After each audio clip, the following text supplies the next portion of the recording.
Vejamos os processos de eletrização. Uma substância, ela pode ser eletrizada através de três maneiras. É através do atrito, é através do contato e através da indução, tá certo?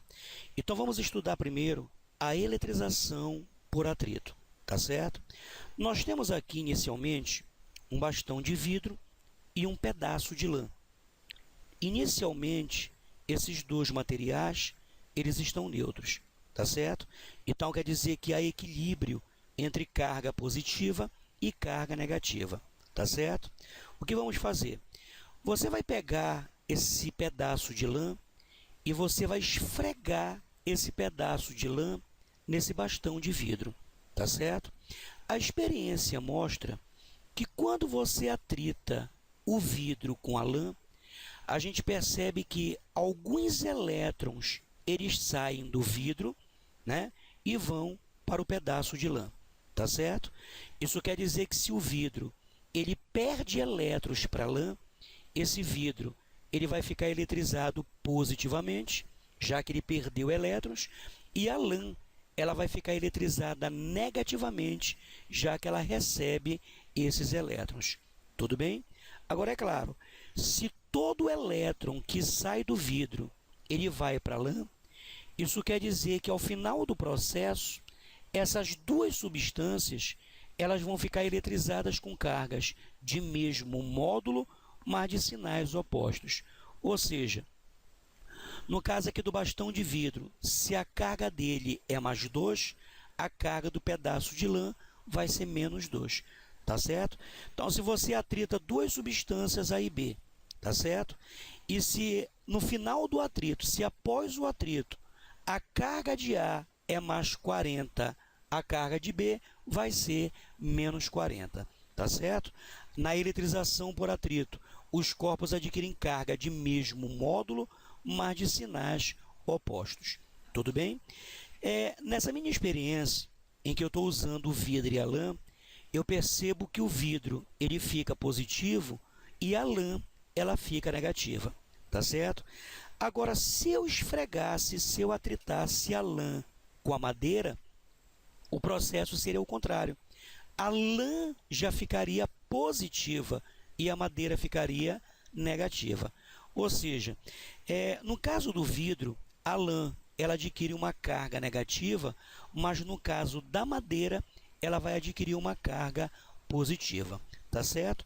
Baseado nesses experimentos, foi criada uma tabela chamada de série triboelétrica. Bom, essa tabela ela foi montada de forma experimental, né, de forma empírica. Como é que essa tabela funciona? Quando você atrita duas substâncias, a de cima ela fica positiva e a de baixo fica negativa, tá certo? No caso do nosso experimento, nós tínhamos o vidro e nós tínhamos a lã. Então, quando você atrita o vidro com a lã, o que percebemos? Que o vidro ele ficou positivo e a lã ela ficou negativa, tá certo? Mas se você atritar a lã com a madeira, a coisa muda. A lã que está na posição mais acima em relação à madeira, ela vai ficar eletrizada positivamente e, nesse caso, a madeira ela vai ficar eletrizada negativamente, tá certo? Isso quer dizer que uma mesma substância ela pode ser eletrizada positivamente ou negativamente. Isso vai depender do quê? Da substância com que ela foi atritada. É fácil você perceber que a eletrização por atrito ela só vai ocorrer se as substâncias atritadas elas forem diferentes, tá certo? Então, na eletrização por atrito, os corpos adquirem cargas de mesmo módulo, mas de sinais opostos. E a eletrização por atrito ela só vai ocorrer se as substâncias atritadas forem diferentes. Tudo bem? Vejamos a eletrização por contato, tá? Aqui você tem duas esferas A e B, certo? Sendo que o raio de A é 2 vezes o raio de B. Tudo bem? O que você percebe é que a esfera A ela está eletrizada positivamente, tá certo? Isso quer dizer que ela tem falta de elétrons. Já a esfera B, ela está inicialmente neutra. Tudo bem? Quando você estabelece o contato entre essas duas esferas, o que vai ocorrer é o seguinte, tá? Aqui você tem a esfera A, aqui você tem a esfera B. Inicialmente, as duas estão separadas. Quando você aproxima, quando você encosta essas duas esferas, o que vai acontecer? Ao encostar a esfera A com a esfera B, tudo se passa como se você tivesse um único objeto A mais B, tá certo?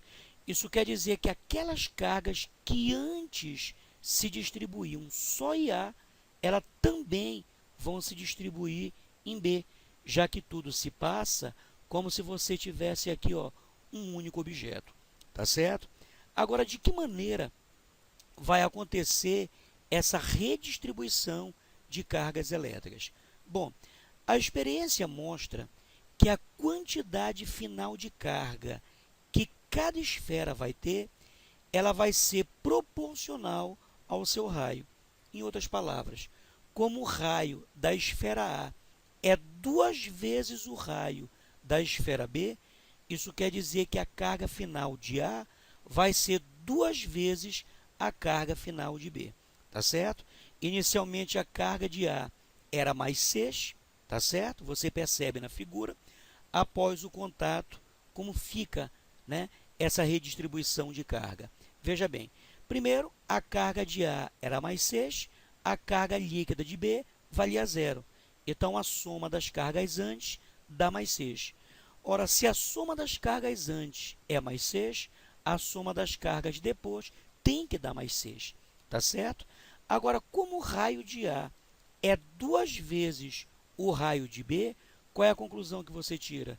Que a carga final de A é 2 vezes a carga final de B, tá certo? Realmente, pela figura você percebe que a carga de A é mais 4 e a carga de B é mais 2.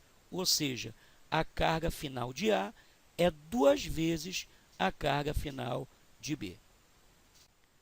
Bom, como a carga final de cada condutor esférico é proporcional ao seu raio, então matematicamente eu posso escrever o seguinte: a carga final de A é proporcional ao raio de A.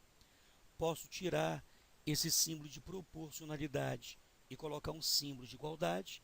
Então a carga final de A vai ser uma constante de proporcionalidade multiplicado pelo raio de A.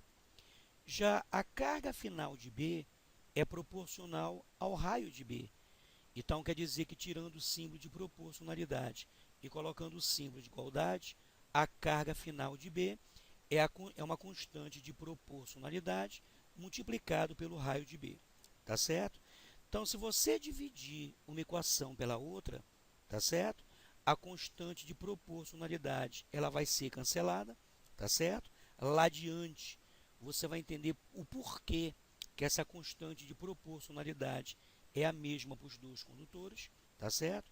No estudo de potencial elétrico, potenciais em equilíbrio, a gente vai entender o porquê que essa constante de proporcionalidade é a mesma, tá certo? E daqui você chega nessa relação, tá certo? Carga final de A está para a carga final de B, assim como o raio de A é proporcional ao raio de B, tá certo? É fácil perceber que se esses dois raios, né, eles forem iguais, a carga final vai ser a mesma, né? É o que acontece quando você estabelece o contato entre dois condutores esféricos idênticos, né?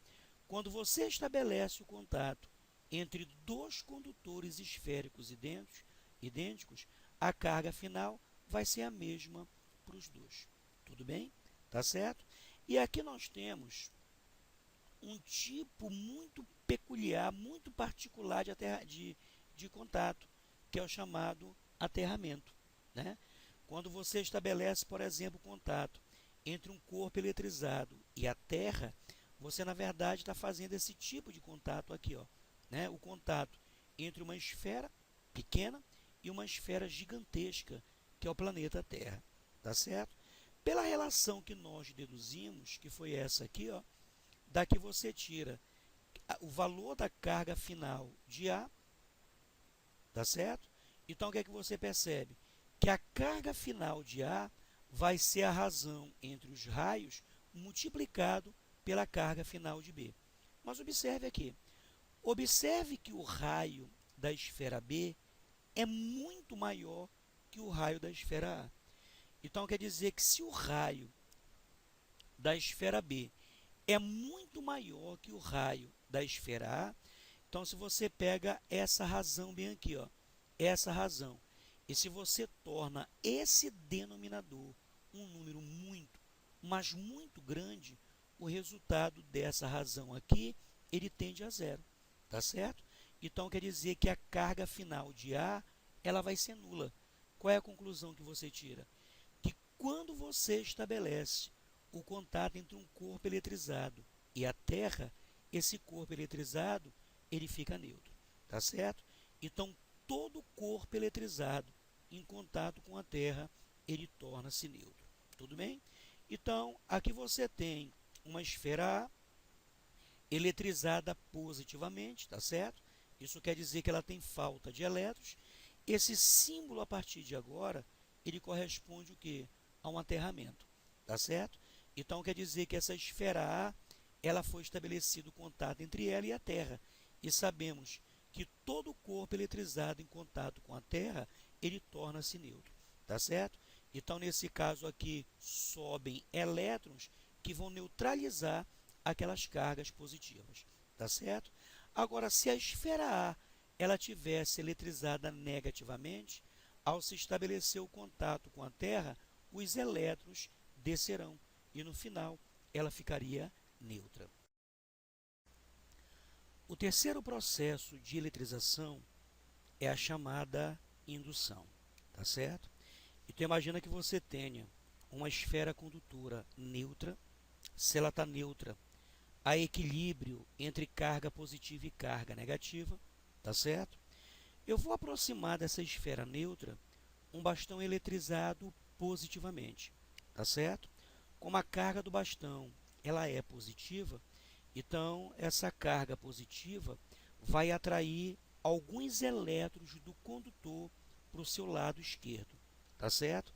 É claro que se o lado esquerdo ele vai ficar com excesso de cargas negativas, já que elas foram atraídas pelo bastão, logicamente o outro lado da esfera, o seu lado direito, vai ficar com falta de elétrons, já que eles foram atraídos pelo lado esquerdo, tá certo? E se esse lado direito fica com falta de elétrons, ele vai ficar eletrizado positivamente, tá certo? Mas observe, eu não consegui meu intento. Inicialmente, a esfera ela estava neutra, e veja que com a presença do bastão, ela continua neutra, tá certo? A única coisa que houve foi uma separação de cargas, tá certo? Veja, o total de cargas negativas que aparece de um lado é igual ao total de cargas positivas. Ou seja, a esfera que estava neutra, ela continua neutra. Tudo bem? Qual é o passo seguinte? Eu vou estabelecer o contato entre esse corpo e a Terra, tá certo? Veja, sempre na presença do bastão. E devido à presença desse bastão, nada vai acontecer com essas cargas negativas, já que elas estão fortemente presas na presença do bastão, tá certo? E o que vai acontecer? Como esse outro lado aqui, né, ele está eletrizado positivamente, na hora que você estabelece o contato com a Terra, alguns elétrons sobem e vão neutralizar aquelas cargas positivas. Agora eu consegui meu intento. Pode perceber que a esfera ela ficou eletrizada negativamente. Tá certo? Tudo bem? O que é que eu faço primeiro? Primeiro, eu vou cortar o fio e afasto o bastão. Quando eu corto o fio e afasto o bastão, você percebe que a esfera ela vai ficar agora eletrizada negativamente, tá certo? Esse bastão positivo, ele é chamado de indutor, a esfera é chamada de induzida, o que você percebe que na eletrização por indução, o indutor e o induzido, eles ficam com cargas elétricas de sinais opostos, tá certo? O indutor, nesse caso, ele é positivo e a esfera que é induzida, ela fica negativa. Tudo bem? Bom, vejamos aqui um pequeno resumo de tudo que vimos. O primeiro processo de eletrização é o atrito. Nós vimos que na eletrização por atrito, as substâncias atritadas, elas ficam com carga de mesmo módulo, mas de sinais opostos, tá certo? Então, se você tem duas substâncias A e B, e se você atrita essas duas substâncias, se a carga de uma delas é mais 40, a carga da outra é obrigada a ser menos 40, tá certo? Não esquecendo que a eletrização por atrito, ela só vai ocorrer se as substâncias atritadas forem diferentes, tá certo? Contato. Na eletrização por contato, os corpos sempre ficam com carga de mesmo sinal, tá certo? Então, se você tem duas esferas condutoras A e B, tá certo? E se você estabelece o contato entre elas, ao final do contato, elas ficarão com cargas de mesmo sinal, certo? Ou as duas ficarão positivas ou as duas ficarão negativas, tá certo? No caso de condutores esféricos, tá? A carga final de cada um dos condutores vai ser proporcional ao raio das esferas, tá certo? É claro que se você estabelece o contato entre duas esferas condutoras de mesmo raio, elas ficarão no final do contato com a mesma quantidade de carga, tá certo? E nós vimos que existe um tipo especial de contato, que é o chamado contato com a Terra. Nós vimos que todo corpo eletrizado em contato com a Terra, ele fica neutro, tá certo? O terceiro processo que nós vimos foi a indução. Nós vimos que na indução o indutor e o induzido ficarão com cargas de sinais opostos, tá certo? Então, na próxima videoaula, a gente faz um exercício de tudo que vimos agora. Tudo bem? Até lá!